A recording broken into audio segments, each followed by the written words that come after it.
Vote ચોર ગાડી ચોર સહી ઝુંબેશમાં અમે આંબોદ તાલુકા કોંગ્રેસ સમિતિ આયોજિત ગામડાના પ્રવાસે છેલ્લા 3 દિવસથી છે.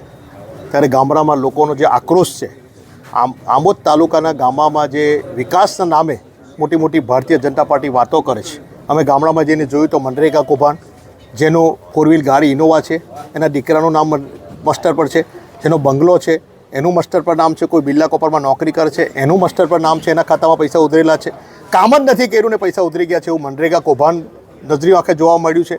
ત્યાંથી આગળ જઈએ તો શૌચાલય કૌભાંડ છે.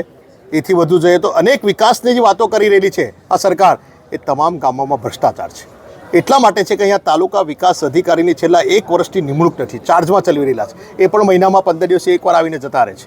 ત્યારે અહીંયા પૂરતો સ્ટાફ નથી તાલુકા પંચાયતમાં, અને ભ્રષ્ટાચાર કરવાનું જેમ સરકારે છૂટ આપી દીધેલી હોય એમ દરેક ગામ પંચાયતોની અંદર ભ્રષ્ટાચાર ચાલી રહ્યો છે. ત્યારે મનરેગાની તપાસમાં પણ એમના સાંસદશ્રીએ કીધેલું છે કે ભારતીય જનતા પાર્ટીના આગેવાનોના ખાતામાં પૈસા જમા થયા છે. ત્યારે તપાસ હમણાં ચાલી રહેલી છે.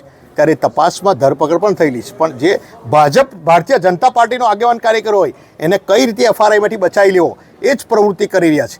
આ તાલુકા પંચાયત હોય, આ કોઈ પણ યોજના હોય, પ્રજાના ટેક્સના પૈસાની આ બધું આપણી પોતાની મિલકત છે. ત્યારે ભારતીય જનતા પાર્ટી પોતાના બાપની જાગીર સમજી બેઠી છે.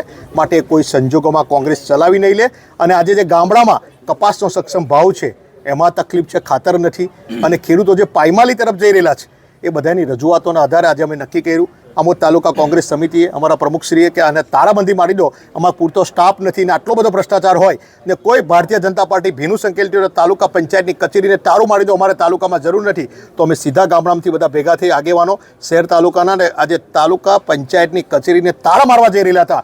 ત્યારે આ ભારતીય જનતા પાર્ટીની પોલીસ, ભારતીય જનતા પાર્ટીના ચૂંટાયેલા અધિકારીઓના ઇશારે અમારી ધરપકડ કરીને ખરાબ વ્યવહાર કરીને અમને આજે પોલીસ સ્ટેશન અહીંયા લઈ આવેલા છે. કોંગ્રેસ કોઈ સંજોગોમાં ચલાવી નહીં લે, રસ્તાથી લઈ અને નીચે તમામ હાલત આજે ખરાબ છે. મીડિયા પણ થાકી ગઈ છે કે બતાવીને, છતાં ભારતીય જનતા પાર્ટીની ઊંઘ ઉડતી નથી. આગામી દિવસોમાં જો ભ્રષ્ટાચારમાં ભીનું સંકેલવામાં આવશે, બહાર નહીં લાવે અને પૂરતું આ નહીં કરે તો કોંગ્રેસ ઉગ્ર આંદોલન કરીને આયોજનબદ્ધ હવેનો વિરોધ કરશે. કૌભાંડમાં કોંગ્રેસ અને ભાજપના કેટલાક લોકોના નામો છે, તે બાબતે શું કહેશો? કોંગ્રેસ હોય કે ભાજપ, કોઈ પણ પાર્ટીનો હોય, મારી પાર્ટીનો, મારા જિલ્લાનો, મારા તાલુકાનો હોય આગેવાન, પણ જે ભ્રષ્ટાચારી છે, ભ્રષ્ટાચારી છે, પ્રજાના ટેક્સના પૈસા છે, એમાં કોઈ પણ ચમરબંધીઓ એને છોડવો ના જોઈએ ને એની ધરપકડ થઈ. જ્યારે ભારતીય જનતા પાર્ટી એના આગેવાનોને બચાવવા માટે પ્રયત્ન કરી રહેલી છે.